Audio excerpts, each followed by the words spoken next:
Қайырлы күн, құрметті әріптестер. Бұл бейне нұсқаулықта мектеп әкімшісіне мектеп меню порталымен қалай жұмысты бастауға болатыны туралы көрсететін боламыз. Мектеп меню порталы тек күнделік жүйесіне тіркелген пайдаланушылар базасында жұмыс істегендіктен, мектеп әкімшісі бірінші кезекте жүйеге асхана меңгерушісін қосуы қажет. Ол үшін мектеп әкімшісі келесі қадамдарды орындауы қажет. Күнделік.kz порталына өту.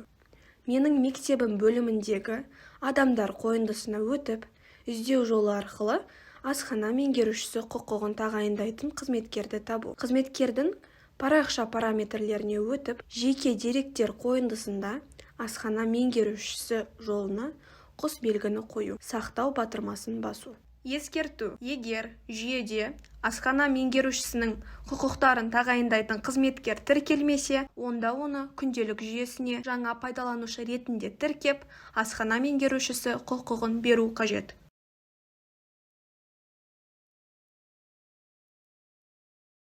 Мектеп меню порталында асхана меңгерушісінің аккаунтын активациялау үшін келесі нұсқаулықтарды орындау қажет. Күнделік сайтында бағдарламалар қойындысында мектеп меню порталын ашу, немесе тікелей мектепменю.kz сілтемесі бойынша өту. Әрі қарай күнделікпен жалғастыру батырмасын басу. Мектеп әкімшілігі бөлімінде жеткізушіні қосу батырмасын басу.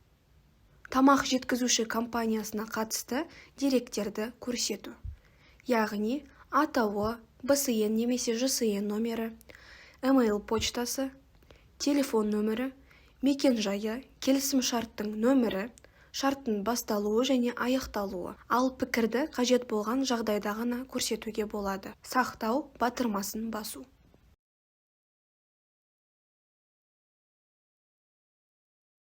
Базада бар жеткізуші туралы ақпаратты өзгерту үшін жеткізушілер бөлімін ашып, керекті жеткізушіні таңдау қажет. Әрі қарай өңдеу батырмасын басу керек. Қажетті өзгерістерді енгізгеннен кейін сақтау батырмасын басу керек. Назар аударыңыз. Мектеп меню порталында жеткізуші туралы ақпаратты жою мүмкін емес. Бұл ережелер ақпаратты сақтау қажеттілігіне байланысты қойылған. Сол себепті жеткізушілерді үлкен жауапкершілікпен қосқандарыңыз жөн.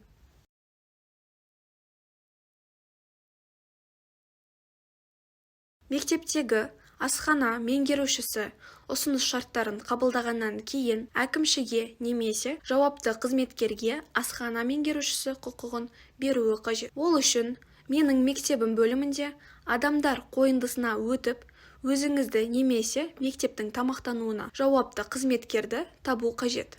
Әрі қарай жеке деректер қойындысында асхана меңгерушісі жолының жанында қос белгі қойыңыз. Содан кейін сақтау батырмасын басыңыз.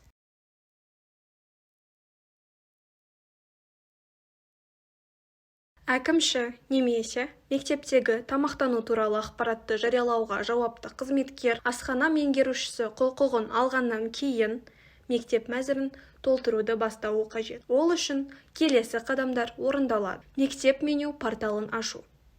Мәзірді өңдеу батырмасын басу. Мәзірді енгізетін уақыт аралығын таңдау. Тағамдарды қосуды бастау батырмасын басу. Әрі қарай мәзірді әр позиция бойынша ақпаратты толтыру қажет. Яғни тағамның бөлімін ақылы тегін немесе 1-4 сыныптарға тегін. Тағамның атауын, фотосуретін, құрамын, салмағын және бағасын көрсету қажет. Содан кейін сақтау батырмасына басу қажет. Сақтау батырмасы ағымдағы тағамды сақтау терезесін жабады. Ал сақтау және тағы қосу батырмасы алдыңғы қосылған ақпаратты сақтай отырып, жаңа тағам жасау терезесін ашады. Апталық мәзірді көшіру үшін сізге келесі қадамдарды жасау қажет. Аптаны көшіру батырмасын басу. Мәзірді көшіргіңіз келетін аптаны таңдап, көшіру батырмасын басу. Бір күннің мәзірін екінші күнге көшіру үшін сізге келесі қадамдарды жасау керек. Басқа күнді көшіру батырмасын басу. Мәзірді көшіретін күнді таңдау. Көшіру түймесін басу. Назар аударыңыз. Барлық ата-аналар мен оқушылар мәзірді көріп, таныса алу үшін барлық сыныптар мен ауысымдарға арналған толық және нақты мәзірді уақытылы және де дұрыс көрсету қажет.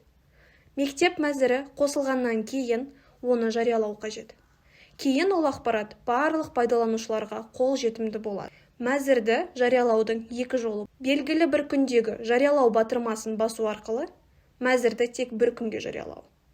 Аптаны жариялау батырмасын басу арқылы таңдалған аптаны бірден жариялау. Жарияланған тағамды өңдеу немесе жою үшін сізге келесі қадамдарды орындау қажет. Қажетті тағамның оң жақ бұрышындағы 3 нүктені басу. Түзетулер енгізілгеннен кейін қайта жариялау. Сонымен қатар, мектептің негізгі мәзірінен бөлек буфеттің ассортиментін енгізуге болады. Буфет ассортиментін енгізгеннен кейін оны да жариялау міндетті. Назар аударыңыз, мектеп мәзірі мен буфет ассортиментін жариялағанда нақты ақпаратты көрсету үшін соңғы өзгеріс енгізілген күн көрсетіліп тұрады.